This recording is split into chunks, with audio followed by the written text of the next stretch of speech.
இவ்வளவு பிரச்சனைக்கு இத்தனை பேர் திரண்டு வர்ற பெரியாரியவாதிகள் எந்த மக்கள் பிரச்சனைக்கு நின்னாங்க? டங்ஸ்டனுக்கா, இல்ல ஸ்டெர்லைட், அணு உலை, மீத்தேன், ஈத்தேன், ஏதாவது சொல்லுங்க தம்பி. தங்கச்சி ஸ்ரீமதி மரணத்திற்கு, இல்ல எதுக்காவது, எந்த போராட்டத்துக்காவது, இல்ல அண்ணா பல்கலைக்கழக தங்கச்சியினுடைய பாலியல், இல்ல பொள்ளாச்சி பாலியல் வன்கொடுமை, இல்ல சிப்காடு தொழிற்சாலைகளுக்கு நிலம்பரிப்பு, ஏதாவது இந்த பரந்தூர் விண்ணூர்தி நிலையத்துக்கு நிலப்பரிப்பு, எதுக்காவது வந்தாங்களா? தேவையான்னு கேட்குறீங்க. 60 ஆண்டுகளா பெரியாரை வச்சுக்கிட்டு நீங்க காட்டின படம் அது தேவையா? இது தேவையானா? எல்லாமே பெரியார் தானுங்கிற அந்த கருத்து தேவையா? சொல்லுங்க, அது தேவையா? பெரியார் அப்படிங்கறதுல இவ்வளவு ஒரு வெறிகொண்டு எழுந்து வர பெருமக்கள் என் இனச்சாவுக்கு எங்க பண்ணீங்க நீங்க?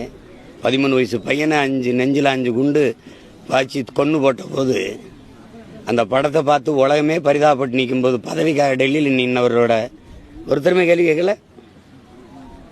இனத்தை கொன்னவன் கூட நின்னவன் கூட நின்றுக்கிட்டு இன்னைக்கு என்ன பேசிட்டு இருக்கிறீங்க நீங்க? அப்புறப்படுத்துங்க, அப்புறப்படுத்துங்க, தயவு செய்து அப்புறப்படுத்துங்க. அதான் நான் சொல்லிட்டேன்னா அப்புறப்படுத்துங்க. நான் அப்புறப்படுத்த போறேன், அரசியல் அனாதை ஆயிரேன். அதை பல அனாதைகள் சொல்லுது. 32 இயக்கம் சேர்த்து 300 பேரை திரட்டி விட முடியல. ஒரு ஆளு 10 பேரை கூட்டிட்டு வந்தாலே பெரிய எண்ணிக்கை இருந்திருக்கும். உங்களுக்கு பாதுகாப்புக்கு நின்ன காவலர்கள் எண்ணிக்கை தான் அதிகம்.